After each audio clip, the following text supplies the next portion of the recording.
Welcome back to Founders in the Field, the show where we go behind the scenes with agency leaders, consultants, and creative founders to show you how they're building, scaling, and staying sane in the trenches. I'm your host, Stefan Bradley, and today I've got a great guest lined up. His name is Jason Wood, and he is the CEO of Specificity. How are you doing, Jason? I'm good. I'm good. Was being sane in the trenches a prerequisite? Because most of us aren't. No.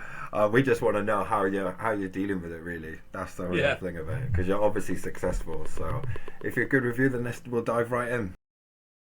Yeah. For people who don't know your journey, take us right back to the beginning and what sparked your journey and what made you start your own business, and then bring us right up to the current how your current role in Specificity.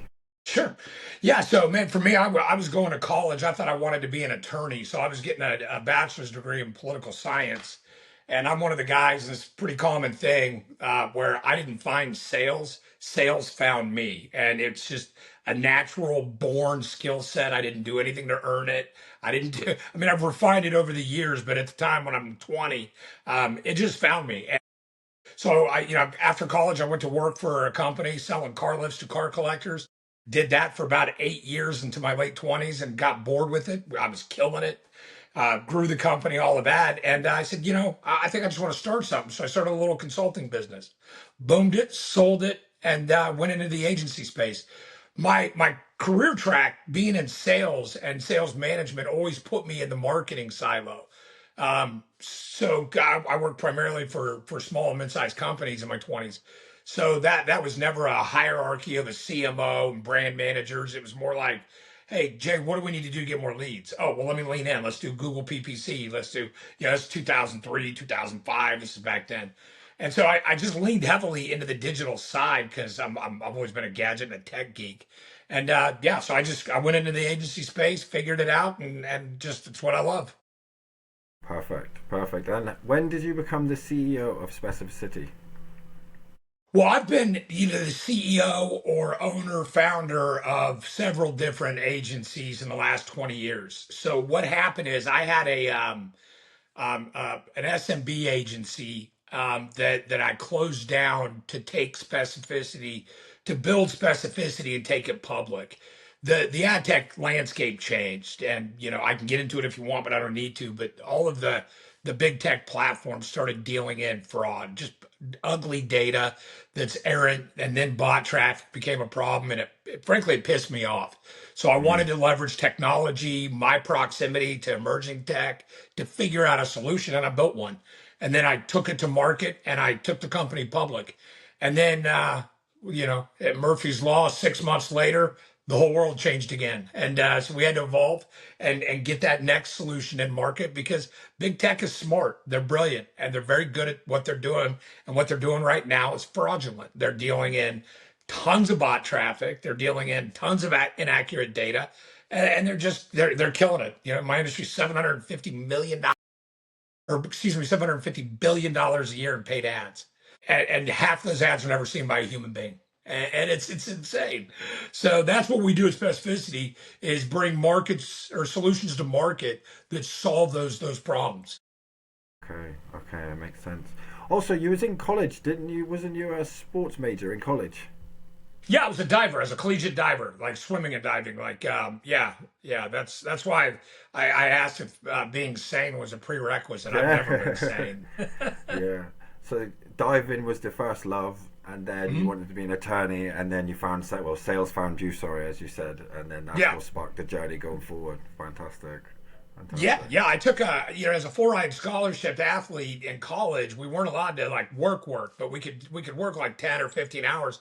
So this is in the 90s, this local MCI call center, and they had like 70,000 outbound. Remember in the 90s, long distance, people would call your house, well, I took a job because the hourly rate was pretty decent for like 10 hours a week doing that. Yeah, Um, 2 months later, I went number one nationwide. Out of good to all of know. their call centers.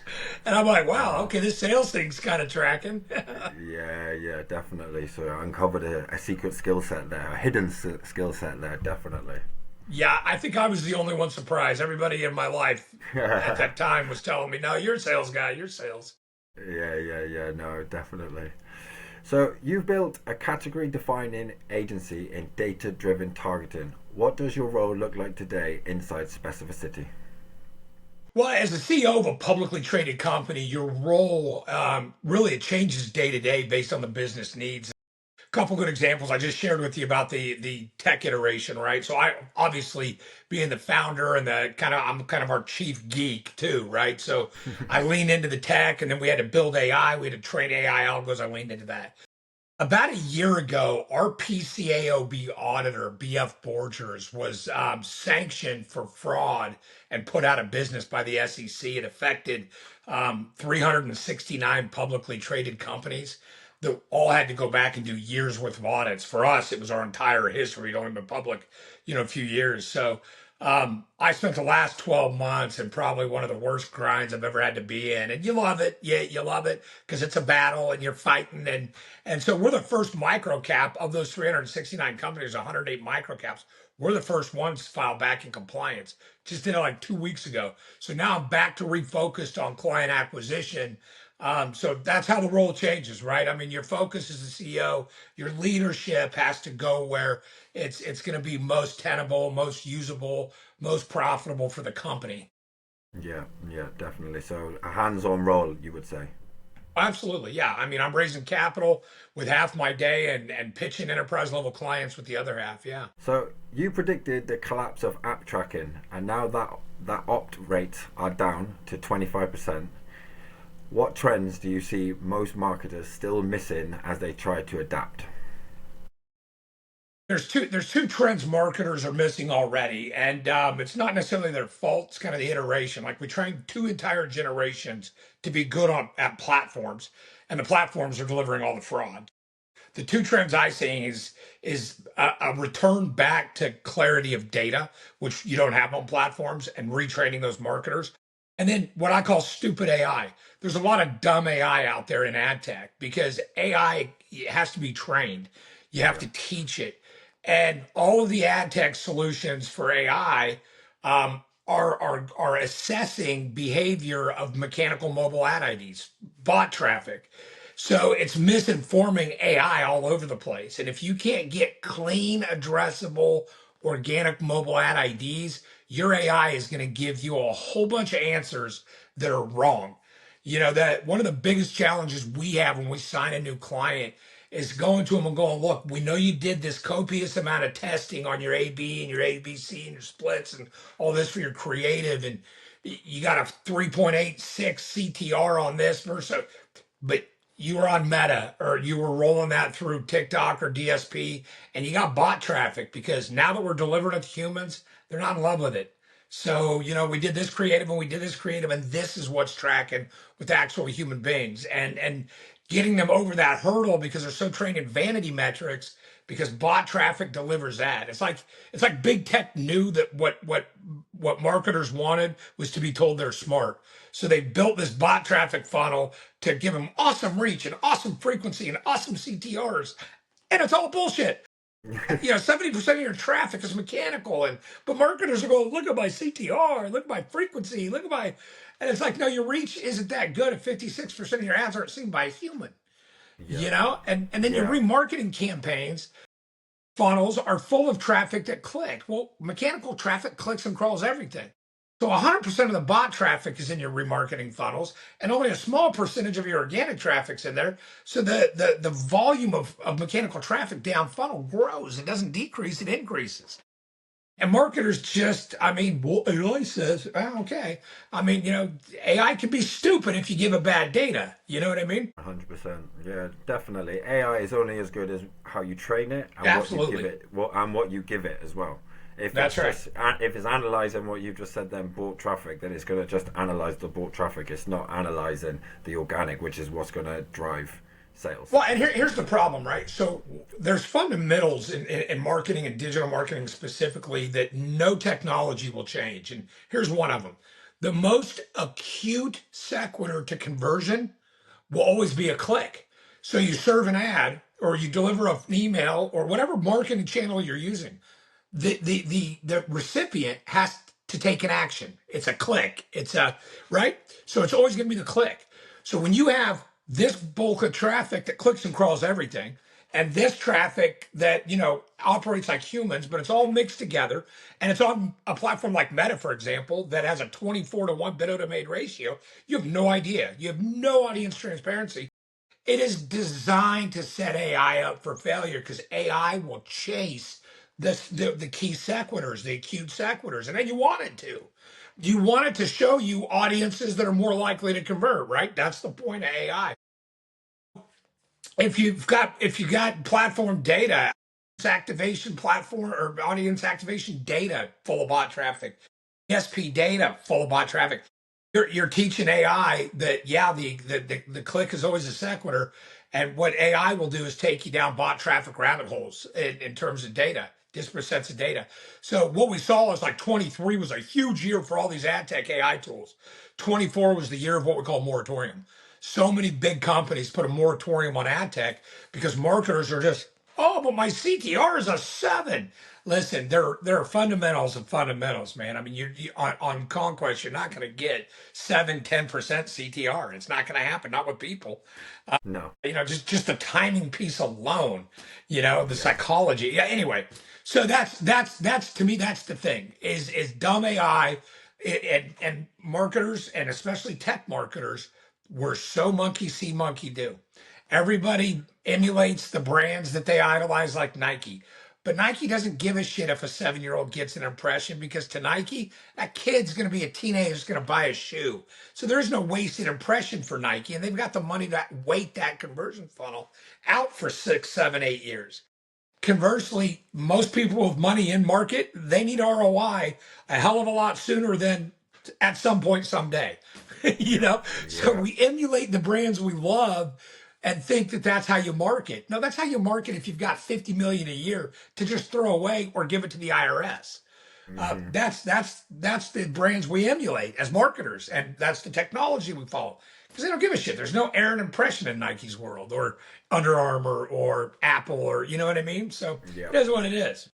And these brands also have the advantage of being the number one or number two in the market for the past 30 years. Do you know what I mean? So their impressions on us as humans are already baked into our psyche, should we say?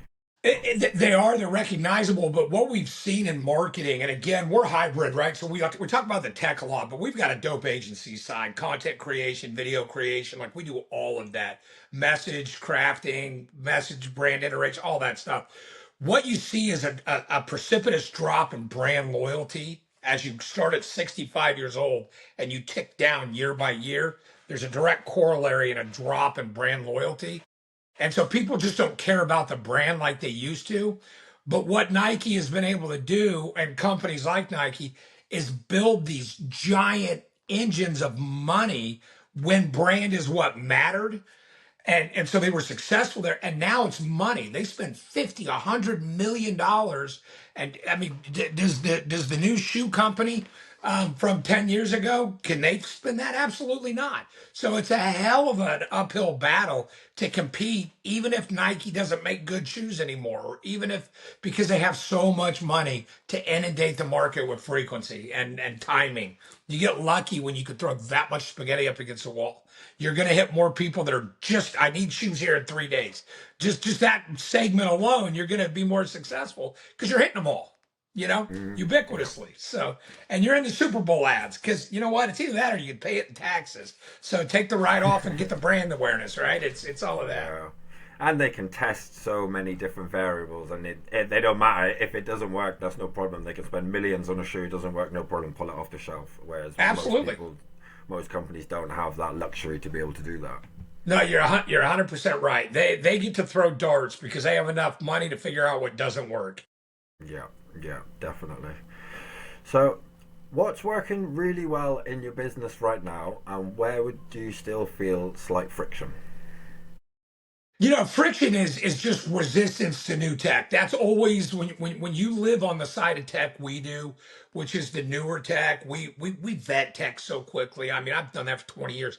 Geofencing came out years ago, and everybody went, "Oh, geofencing." And I went, "That is so stupid. It's a half a mile big fence. You want to target a competitor car dealer. You're getting the high school down the road. You're getting Starbucks. These are not car buy like." But so you're always going to get the friction of resistance and technology side. And the reason for that is everybody thinks their job security when they're in the marketing silo of a corporation is to be the resident expert. And what we see the most successful CMOs, they come to the table and go, I have no idea how the tech works, so start there with me. Like read me in because I know it's changed from when I was in market with tech. And those are the people that scale quickly, that know how to, assess the usability, the pliability of new technology into their application. And so that's always going to be a resistance. Right now, scale is our challenge. We've built out phenomenal AI driven automation. So for us, it's about raising capital now that we've got our stock back in compliance.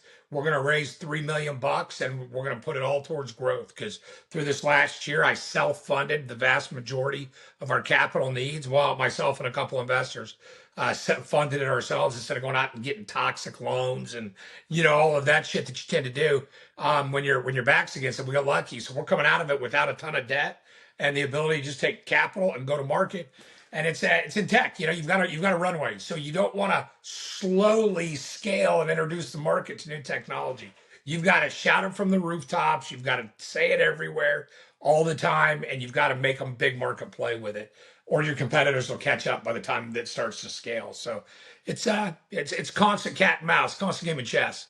Yeah, yeah, and with all the friction, if no, with friction, it just becomes overcoming that type of thing, which leads to more opportunities. Also, do you know what I mean? Well, yeah, I mean, without friction, how the hell are we getting anywhere? You know what I How mean? you If gonna everything grow? was just easy, then you get to the end of the road and you get it just an all in, you're right or you're wrong answer. Now the friction guides you. The like I've got this on my wall right here. This is my favorite saying, probably on the planet Earth: rise and grind. And if you don't love your own grind, if you don't love what you're doing, I am the least detail oriented when it comes to accounting type of guy, personality. You'll find this last 14 months has been all about accounting. If you can't figure out a way to love that grind, and for me, it's turning it into a battle. Like yeah, I hate this. I hate going back and finding out where that credit card payment, well, that's all of that, right? From 2022 and sourcing it because we use that credit card for that, Facebook play, whatever. But if you turn it into a battle and make it about wins and losses, and then you just turn into a lion to win, I mean, if that's what you got to do, and that's what I had to do because I hate accounting, but you got to love your grind. You got to figure out a way to fall in love with your grind, and then the friction doesn't feel like friction. It just feels like, yeah, it just feels like round two, round three, round four. you know, Yeah, yeah, and wins after wins as you overcome them.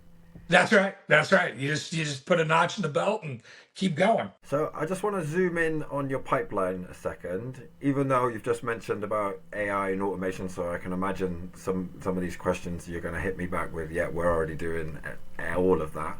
But is there any parts of your sales process that still rely on manual input from your team? But yeah, I mean, enterprise level is hard to ad tech your way into. Like we just stood up, and in fact, this will be the first podcast I'm on a couple podcasts a week, but we just got it Yeah, done yesterday. We just stood up Specificity Europe and a managing director in the UK for our European operations. So for our sales pipeline, I mean, we practice what we preach. We identify CMOs with intent for agencies, social media marketing, digital, all the keywords. We serve them ads. We bring them down funnel. We opt them in, and we schedule meetings. Um, we use our TikTok channel a lot for lead generation. That's a little bit of rated R type content. It's real, um, just direct speak about the speciousness ad tech. So no, I mean, like that's and as far as AI, like it's all AI until it's time to pitch it, right? I mean, yeah, that's at the point I get on a meeting, that's when it becomes human again. So no, we're pretty well full stack automation. yeah. No, yeah. I thought you was going to say that from our previous questions, and kudos to you because staying right ahead of everything because that's where everything's going. And you're so correct when you say it's only human when it comes to selling because at that point that's where it needs humans to step up, like people like yourself, because it's not going to be able to. Well, not yet anyway. I don't want to say that would be outdated in a few years, but I just don't see how AI is going to be able to mimic the human connection that we have during sales. I don't see how it's going to be able to read the hidden cues you get in sales meetings, but listen, I we don't sell AI that way. We don't build automation for other people. It's not what we do.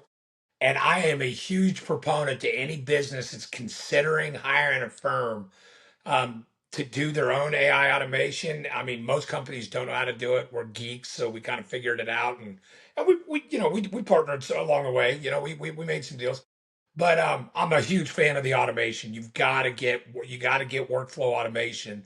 Yeah, Like we can handle your ad tech automation, but when it comes to your internal processes, operational, informing operations out of revenue and for like all of that, and your sales processes, automating that. Like I'm a huge proponent. We don't sell it, we don't build it for other people, but we use the hell out of it. yeah, yeah. No, definitely, definitely. So, are there any parts of the operations that still heavily rely on you? Obviously, to be fair, you've just answered that because it's only the sales process, I would say. Only the Yeah, actual relies sales. relies kind of a heavy word, but because it's very hard as a founder to let go. You know what I mean? And so Hmm. when it comes Yeah. to like, I've got a team that'll do the sales pitch when it comes. It's not a pitch. It's just more of educating and really what we do in sales and ad tech is translation, right? Because the way the ad tech world functions is bit domains and IPs. That's how the world functions. The way marketers understand it is people, devices, cross channel, cross platform. And so cross device. So it's really just the ability to translate the usable tech. But yeah, so I mean, I probably have a couple guys that could step up, but I like to sell what we do. I, Yeah. I like to be in that mix. I like to do the marketing conferences and all of that. Hmm. Yeah. And you're clearly enthused and you so by your sale by your company. Do you know what I mean? Which obviously builds you Yeah, up. I'm an evangelist for specificity, that's for sure. Yeah, yeah, no, definitely, and Yeah. you can see that 100%. So I see that you have your own podcast. Is that correct? Yeah. Yeah.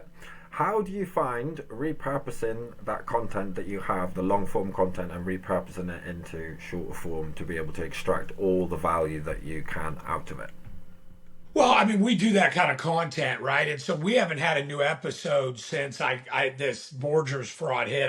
The bandwidth went away, but I am going to relaunch it next month. So nobody's asked me about that, but that's excellent timing. What we do with our podcast is we're not salesy with it at all. We have incredibly frank, sometimes rated R conversations about with other CEOs about marketing and about business and about capital markets and just all these topics that influence business and that business owners deal with. And we cut it into small, quick hit type content for traffic.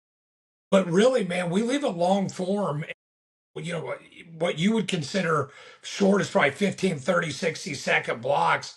We're putting 3-minute clips out, 5-minute clips out. And when we were doing that we're getting better engagement on that. There's a real trend to long form content, as you probably are well aware, versus that 15-second.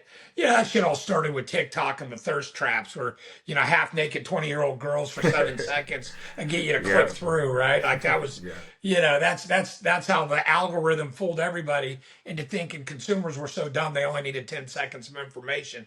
Because when it comes to brands, consumers lean into the 2-minute, the 3-minute. They don't want to necessarily want an hour-long deep dive. But a 3-minute explanation as to why my experience with this dealership was awesome is a lot more palatable to the consumer than 15 seconds of me going, "Oh, I love so and so Chevrolet. Thanks. Have a great day." It is what it is. there's no context there, is it? When you're viewing and you're actually genuinely interested in the topic, you want to get more context than 30 seconds. Do you know what I mean? You want Yeah. to get a little bit more. And there's more searches done on social media platforms today than there are on the search engine return pages like Google, Yahoo, and Yeah. Bing. So when Hmm. you're seeing a bigger search audience on TikTok globally than you see on Google globally, that tells you something. What do consumers want? They don't want the 5-second piece of information, and they don't want to be paid marketed to all the time. They want to see real shit. Like a lot of the marketing we do for clients, big brands, is to say, quit overproducing your shit. People don't believe it anyway. You Yeah. know, nobody believes what you have to say about your company. And when you go out and hire a TV camera crew and you stage it and you're 4K and you're filming, and consumers are like, yeah, well, we know Chevy thinks Chevy's dope. We know Nike thinks Nike's dope. But what does a Chevy customer think of Chevy? What's a first time buyer think of them compared to everything else? Why is somebody else over here a lifetime Chevy buyer? And people that don't like it, why don't they like it? Because I may not agree with the reason. It's all of that. And so people will lean into that kind of social proof style content um, for most brands more often, especially down funnel, especially down funnel. Do you think that you're more of an industry, the podcast positions you more as an industry leader, and are you seeing, when it was on, was you seeing leads sort of still coming in into the funnel from the podcast? Because I think it just builds so much trust in the funnel and to your customers that even if you might not be thinking of it as something like that, it will eventually become that. Do you know what I'm saying? Yeah, and I think podcast is great for building trust with your audience. And I do a lot of content outside of even a podcast, like just video content, where we just talk real truths. I mean, uh, I was predicting the iOS update before it hit. I was predicting app tracking data was gonna ruin data accuracy 6 months before they announced the iOS 14.5 update. We saw it coming. I mean, it's just and you don't have to see around the corner. Some of this shit's just that obvious, but we're in a market of monkey see, monkey do. So really what we are at Specificity is, and I did some content on this early in our company, is we're the ones that'll yell the emperor has no clothes. We're not going to look at a naked guy that needs us to, help him in his delusion that he's got clothes on. We're going to say, man, that guy's naked. He's got a little wiener too. So yeah, I mean, it is what it is. So we go out there into these marketing conferences, and I ask audiences. I was at a conference a couple of years ago, and room full of 150 marketers, and I said, raise your hand if you trust big tech's data you're getting. Nobody in the audience raised their hand, but one of the chief data scientists at one of the big platforms, oh, look what I do. I'm like, well, hey, now you know who's monetizing bot traffic and who's getting killed by it, because that's where that trust gap is. And we just tell it like it is. And I think authenticity comes through in a podcast in a casual format in a way that builds trust. And it makes you come across so much more relatable, because when you're just like, for example, when I was looking at Specificity, there's a nice picture of you, and I read the blog, but now people are seeing you and they're seeing you in your natural habitat and how you speak and how you act, and they can relate to that, and that makes people Yeah. trust so much more. I feel like, I think the days are gone where it's like you said, I mean, when you got the cameras, the makeup on, and you're there and you're saying whatever you said. Yeah. That's not building trust. People are not resonating with that anymore. People are resonating with real people and how they speak and act. Yeah, and I've spent 25 years in business being anti-corporate, and not that I don't do business with corporations. I love doing business, but I'm anti-corporate in that I'm not going to play along with your vernacular game. Nowadays, well, let's see if our goals align. No, bullshit. The goal is money. Let's see if our Yeah. strategy will drive it. What the fuck do you mean, do our goals align? I mean, are we going to sit in a circle and light candles and hold hands? Or are we going to take an idea to market and try to get people to buy it? Because if it's the latter of the two, who gives a shit about your goal? What we've got to have is a tenable process by which we identify an audience likely to convert, serve them ads they like, and get them to take the action we want. Like, what do you mean alignment? Like, shut Yeah. up with that corporate Yeah. speak bullshit. Yeah. Like, No. I just can't do it. I just can't. I just can't do it. Yeah. It's probably why I had to start my own company at 28 and never went to work for anybody else ever again. Yeah, well, do you know what I mean? The proof's in the pudding there, I would say, with what you've achieved and the specificity and where it is today. Predicting things before they come, taking different brands to market, and really, what you're saying is, instead of all that bullshit, what moves the needle? What's going to make Yeah, sense? what What's moves the going to fucking drive it? needle? What What pays moves the the needle? bills? And what have we got to do to move that needle? Do you know what I That's mean? right. That's effectively it. Yeah, that's right. I mean, the days of sitting in a fucking boardroom and talking about personas, like in data, we can get so freaking granular in data for companies that'll actually pay attention to data and quit pretending like these platforms are there for their benefit. These platforms are there for their shareholders. They're not there for us. We're just No. the monkeys or the hamsters on the wheels for that machine. And yeah, they deliver some value, But their AI algorithms that they launched in January of 24 and December of 23, they're not there to maximize conversions. They're there to make tenable the amount of bot traffic they can maximize, put into your funnels. Otherwise, their platforms aren't tenable to the end users. At 750 billion a year in paid ads, do you know how many ads per organic post you'd get if it was all going to organic traffic? We'd see 30 ads to every one. So to capture that revenue, what have they done? Data errancy, so they can serve your ads to very undesirable demographics that are heavily marketed to, and bot traffic, which is, shit, it's fraud. And our Congress is so technologically stupid. And that's really globally. Like, politicians are the antithesis to technologically intelligent. So they just run loops around them. You know what I mean? Yeah, yeah. No, we're seeing that in the UK now. I don't know whether you've seen that they've just put out, for you have to put your ID in to see different kinds of content, like there's over 18 content. And then today I turned on the news and they're like, we've seen a massive increase in VPNs. And it's like, yeah. Yeah, no shit. Yeah, Yeah, no no shit. shit. Yeah, and the GDPR was like and so look, we've done business in Europe for, a long time, but we've really never focused on it as a market, and that's a commitment we've made here in the last month. We partnered with a guy named Adrian Walters over there in the UK, and he's phenomenal, brilliant marketing guy. And so I said, you know what?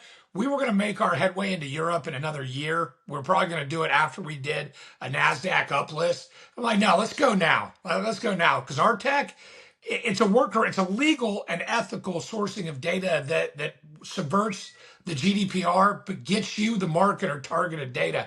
But they thought they were. It's like every government, anything. They have these great intentions, and then all of a sudden people are screaming because 25-year-old guys are getting diaper ads, Yeah. tampon ads. Why? Well, we can't target. We're not allowed to know who you are. So, Yeah. so the consumers are like, oh, I want total privacy out of one side of their mouth, and then out of the other, like, why am I getting ads that have nothing to do with me? Well, guys, Yeah. you gotta pick. You gotta pick the devil you want. Yeah. Yeah. No, definitely. The devil you know is better than the devil you don't, especially. Yeah, yeah. And all the consumer survey data says like 89% of consumers would prefer to see ads that are relevant to them, and a similar percentage don't want marketers to have their data. Make it make sense. Make it make sense. Make it make sense. But yeah, so I mean, I get the consumer privacy, and we're very, very sensitive to it. But there's a way to get at targeted audience without having to violate people's privacy, like the platforms do. Like, we're all Yeah. pretending like Meta isn't just giving China and whoever the hell wants our data. We're having Yeah. this argument over TikTok. Who are you fucking kidding, man? China's getting all of our data from Zuckerberg already and from Google. God, why do you think they're allowed to Yeah. operate in China? Like, come Yeah. on. What kind of, Mhm. who are you fooling with this? Yeah, and there's so much data that they can get from them platforms, isn't there? Do you know what I mean? There's They're like already, yeah. I so mean, much look at the data. Cambridge Analytica thing over there in Europe. I mean, from a few years back. I mean, oh, well, we're not supposed to just give them all of their data. And that's why we knew app tracking data was going away. By the way, how I Yeah. knew that was going to have to end was I knew that not a single consumer was aware that when they said yes to that iOS software and then said yes to that Facebook user agreement or any app that you have user agreement, what they were saying is anybody that I come into contact with can have all of the data that I've installed an app for. So they're getting banking from your banking app. There was no way, like, even our idiot Congress sooner or later was going to have to go, I don't think consumers like that. Like, maybe Hoover Vacuum, because you clicked on an Amazon ad, shouldn't know how much money you have in your checking account. Yeah, no, definitely, definitely scary things, scary thoughts, really, when you think about it. So big tech being big tech, Apple's move was so like, just so, based on the merit and the right of the consumer. No, it was their way to get in the middle of ad spend and monetize their own damn platform. Yeah, That's all yeah. they No, did. they're never doing anything for the consumers, really. Do you know what Never. I mean? It's always to further something else that they've got going on in the background. Yeah, you know what they do for the consumer is make a lot of money to improve these devices and make them as phenomenal as they are. I was born in 76, man. I mean, everything that I had in my life that fits in this phone in the 80s and 90s would fill up a bedroom. You Yeah, know, yeah, it's no, definitely. I mean, Yeah, it's just, it's amazing. So, not that I'm an error. I mean, I the very first iPhone, I was in line day one, launch day. I was a yeah, BlackBerry guy before that, before the iPhone came out. I mean, I've always yeah. been in it, but yeah, it's phenomenal technology. There's no doubt. Oh yeah, definitely. And no one could have. Well, I say no one, but you couldn't really. When you think about like what you said there in the '80s with computers and things like that, and then you think to what it's like now, it's just such a contrast difference in what the steps that they've Huge. made. It's just crazy. Like you said, it could fill up a bedroom, and now it's there and held in your hand. Do Yeah, you know what I yeah, it's mean? So insane. yeah, no, it's crazy. But anyway, let's zoom out a little bit now from your pipeline. You've worked with over 400 clients. How have you built your team and delivery model to stay lean while executing at scale? Frankly, we indoctrinate our team, and I know that sounds like a negative thing, but it's not. And what we indoctrinate them to is to never marry the technology. You always date the technology and always treat it like a casual relationship where if it's good, you stay in it. The minute it's bad, you move on. And so what our team is always focused on is the audience data. That is, we are audience focused so that we can be channel, device, and tactic agnostic. There is just so many segments now of in-market buyers. I mean, you got Gen Z all the way up to boomers, all and millennials and Gen X, and five segments within each of that are all in market for so many of the same products that if you can't control and understand those segments and that data, you're not going to get what you promised the client. So we teach our team to give a shit about the audience, work with clients to create great marketing, and then let the analytics detail the rest. Because we've seen so many times my team, the CMO and his team or her team fall in love with an ad campaign we all build together, and we go to market and it's dog shit. The consumers don't like it and they refuse to pivot from it. And now because we've taken bot traffic out of it, we're like, no, look, this is a hard no. This is not a maybe. This is not a, let's try beige instead of, this soft Yeah. pink and see what happens. This isn't a changing of the color of the convert button. This is a hard no. They don't like the message. These segments didn't take it. Like it's all of that. And the analytics, when you get rid of bot traffic, analytics get incredibly directional again. So flexibility, testing, pivoting fast, basically, is what you're saying. I would say. You have to. Yeah, you have to, man. I mean, we've seen, down funnel, conversion models where, man, it's popping at 3 o'clock on a Monday all the way to Wednesday, and then stop. It just stops. And then you find out a day later, some massive announcement happened somewhere, or, some stock market crash did something, or some sector or some political thing. And it's all these tangential arenas of all of our lives that we get updated 24/7 that can impact everything that you cannot marry anything. You have to date all of it. Like you said, Murphy's Law as well. I mean, things can change fast, and the landscape of business technology can change Yeah, even faster, I would say. that's right. That's exactly right. That's exactly right. So, yeah, it's imperative to be nimble. That's for sure. Definitely, no, definitely, I can hear that in your answer 100%. So, specificity is built on proprietary device ID targeting. Have you considered involving it into a SaaS platform or product company? Yeah, the problem with building a platform with it is the minute you democratize a technology like that, and you monetize it in a foundational structured play, the minute you get it all buttoned up and ready to go, shit has changed, and it just moves that fast. So you look at I mean, look at HubSpot. What was HubSpot 7 years ago? They were outbound marketing. What are they today? A really good CRM. I mean, they're. I mean, if you're leaning into to HubSpot for the bulk lift of your client acquisition, you're insane. I mean, that didn't even make any sense, Yeah, right? I mean, listen. I've been in digital marketing long enough that email, man. We used to be able to send out 30 million emails a week on behalf of our clients, and they would inbox, and we'd get results. And then we came to work one day, and the whole market, it's like overnight, went, nah, we don't like this anymore. And it yeah, fell off the table. And so you've got all these automated marketing companies just got stagnant immediately. Sharp Spring and like HubSpot and just all of these companies. And so you've got to be able to roll, but you got to have a focus. And for us, being that we're a hybrid model, we've got great marketers under the same roof of some of the country's smartest geeks that when it comes to data and ad tech, and they talk every day about every campaign. And so at some level, so you're getting informed from the tech, you're getting informed from the brand and the marketing perspective and the audience reaction, and that confluence is you can't democratize that into a SaaS Yeah. product.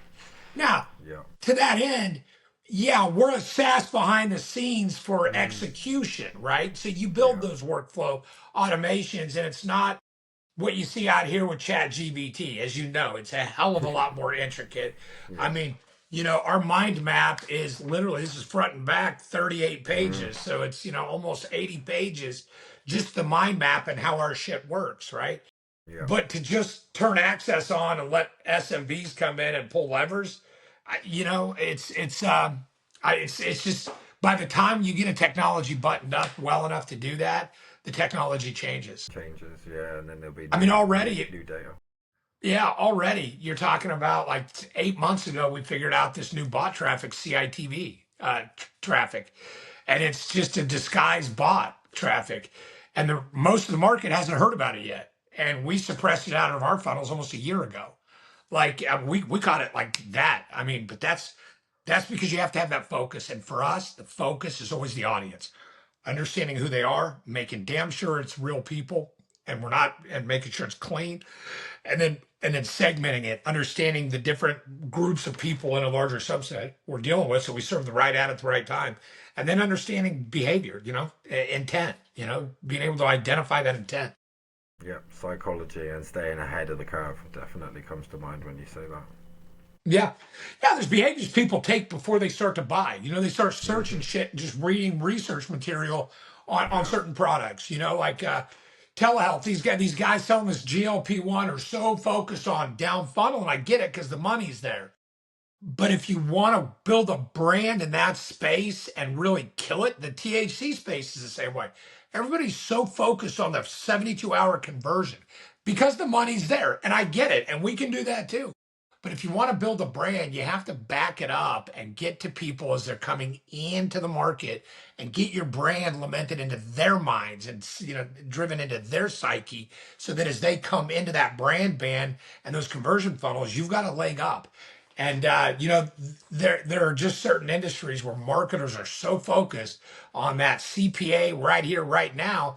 We pinch pennies so tight sometimes dollars fall out of our hands. Yeah. And that's, you see a lot of that in marketing. So, but none of it's possible if you don't understand the data, and you don't understand the behavior, and you don't understand the sequitur to from behavior to action, and like it's all of that. And so we indoctrinate our team in understanding the audience really in depth, understanding who we're talking. So that would be one of your pillars of success. Then I would say 100% is understanding the Audience, consumer absolutely. inside out. The psyche, what's pushing them to buy, even before the 72 hours and after the 72 hours, when they're just coming into market, knowing exactly that your brand is at the Yeah. forefront of their mind. Yeah, yeah, absolutely. It's a real grasp, grip, and control of the data. When you've got that, then look, we have clients that just want ROI month to month, and we get that. So we start mid to down funnel. We have other clients that are bigger clients with more money, and they want both. They want that conversion right now, but they also want to grow that conversion funnel with new end market audiences. So you score intent on a scale of 1 to 100, and 90 to 100 is the highest intent. But 30 to 70 is what's going to pay that 30 to 70% intent. That's what's going to pay the bills in the next 12 months. And if you think the only time to talk to them is today because they're ready to convert, you're missing a lot of the opportunity. And that's where our play with connected TV comes in, because we can run connected TV ads at disparate sets of data. Like we don't need DMAs. We don't have to saturate Charlotte to get at people that are wealthy in Charlotte. We can pull audiences the way we want them and only serve those people TV ads through everything, local, cable, and all of it. Connected is just wide open these days. So, but the ability to have a disparate set of data that's high intent and then serve that TV ad, that's a different animal. That's what kind of shit we do at Specificity. And like you said then, if you're only coming into the equation when they're ready to convert, nine times out of ten, they've already made their mind up of where they're going to put their money. Yeah, yeah, or they've already at least made their mind up of the two or three companies they're going to Mm, decide from. You know what I mean? yeah, yeah, Like if you're Maserati, you don't want to sell somebody because they just visited the Porsche website for the 15th time and like, okay, now we're ready. Or they looked at the Porsche website and a finance website. If that's where you're at, you've already missed the boat. They're done. They're yeah, done. yeah. No, definitely, definitely. I won't keep you too much longer. Just two more questions. Where do you want to be in 12 to 18 months from now, both in terms of business growth and your role as a CEO? Yeah, so because they're directly correlated, right? So for me, for my personal role, I'd like to be able to spend my time doing brand advocacy for us, just evangelizing the fundamentals of marketing. We need to bring them back because they're missed on platforms. We've got two generations of marketers that don't know the fundamentals of data and they don't know the fundamentals of marketing because they've been taught how to run ads better. And those are 3 and 5% up and down swings. And the whole market's got 80, 90% growth opportunities with data and all this other stuff. So I'd love to get the company scaled to a version. And in 18 months, in the next 18 months, we'd like to do an uplist to NASDAQ. Like we've built the tech. We're not revenue neutral. I mean, we're doing a couple million in run rate revenue right now, and we're just going to start scaling. We'd like to be in a position to do an uplist in about 18 months to NASDAQ. Sounds like a good plan, and it sounds like you're going to get there. Sounds like you're going to get Sounds there. like a lot of work, but opportunity always comes dressed like a lot of work. Yeah, That's how I no, know I'm on the right 100%. track. Yeah, When you've got an no, easy definitely. path to what you want, chances are it's not attainable. When it's a very hard and you can just see the sweat and the grind that you're gonna have to go through to get it, yeah, that's the path you take because that's where the gold is. Insightful, definitely. So, last question. If you could wave a magic wand and remove one friction point from your business today or in business at all, what would it be? I would have to say academics. If we could get academics out of business again, that would be great. We have leaned so heavily into the MBA mindset in business that we take these academic perspectives and we ignore the people that are in the trenches doing business every day that come shaped educationally all kinds of ways. Some of them with MBAs, some of them with high school diplomas, and some of them with bachelors. We have leaned so heavily, and I'll give you the great story. This will only take about 25 seconds. Yeah, you're fine. But we all know what credit default swaps were. Well, back in 2003, 2004, you can Google this and find the story. There was a group of regulators that sat in a room on Wall Street in a conference room and made the decision to allow credit default swaps. There were 11 or 13 people in that room, and they had one thing in common with each other. They came from all kinds of different backgrounds, private sector, public sector. They all had only one thing in common that set our markets on fire and crushed them to the negative in our housing market because they allowed credit default swaps. That one thing they had in common, they all had an Ivy League MBA. And that academic perspective is insane. It doesn't track in business. You can give me theory and conjecture, but if you're wearing a sports coat with a leather patch on the elbow, chances are you've never done it. You've only read about it. And so your opinion, while it's nice to understand the theory, it's not material in the trenches. In the trenches, capital markets, they're dirty, they're hard, and they're fast. And if you don't understand that dynamic, stay the hell out because it will roll you over. And that's spoken from a guy that's only been doing capital markets for 3 years. I'm new to it myself, and it's a ride. So, it's like, but this academic, like, well, this is how markets function. No, China doesn't have to conform with the SEC. They get access to capital markets and our listing exchanges, and they don't have to conform. The law says they do, but no regulators make them. So they don't have to have reporting and do all the things we have to do to give investors confidence. So why is that allowed? It's like all of that. And that's academics. That's the academic, non-reality based perspective Yeah. that's I think too heavy in business right now. I'd like to see a return to less of it. Yeah, and that's probably wrote by a lot of people that haven't, like you say, haven't done it. They've wrote about it, they've read about it, but if you've actually done it, then you know so much more of the ins, the outs, and how it gets done. Yeah. It's the 23-year-old coming out of college that's been convinced because they went to a marquee school that they're coming up with a leg up. And here's the bad news. That idiot I hired 2 years ago that was tending bar has been doing ad tech for 2 years. And that guy that had no experience and no education has been pulling levers on platforms and with data. And your MBA or your bachelor's degree from whatever marquee school is worth exactly nothing on your first day. From there on out, you've got to start your education in the trenches because everything you learned in college was great at the time. But let's think about how resource material comes to life.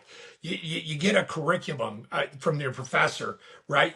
So you get that, and you got to go buy these books. So the book took, 2 years to research, a year to write, a year to edit and bring to market. So by the time you're talking about it in a classroom in college, the material's 4 or 5 years old. In ad tech, that's three evolutions ago. Yeah, yeah, That's yeah, bye yeah, no, bye. You just definitely. learned all the Yeah, shit we now know not to do.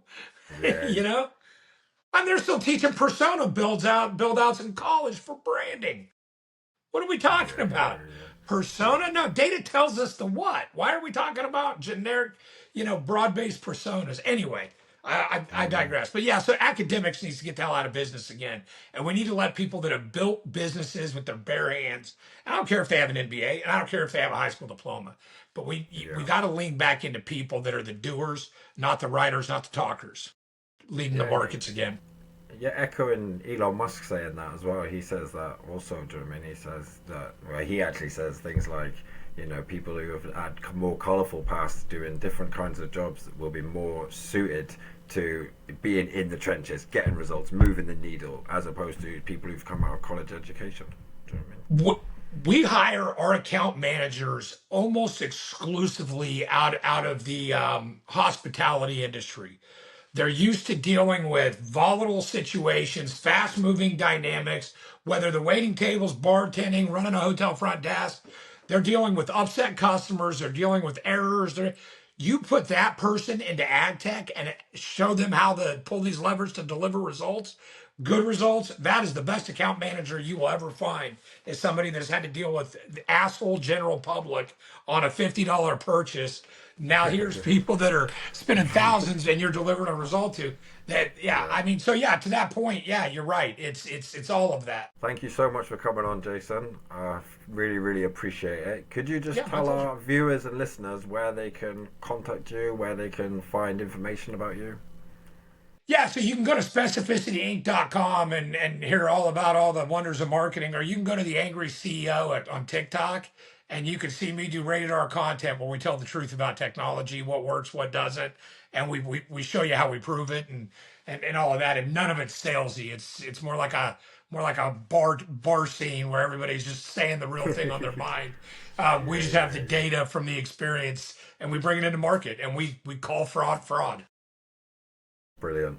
Brilliant. Well, again, thank you so much for coming on. I really appreciate loads of insights and a real conversation, which is what people want. Yeah, hey, my pleasure. Thanks for having me, man. I appreciate it. It's great to meet you. Yeah, and you, and you. Perfect. Thank you. Yep, you bet.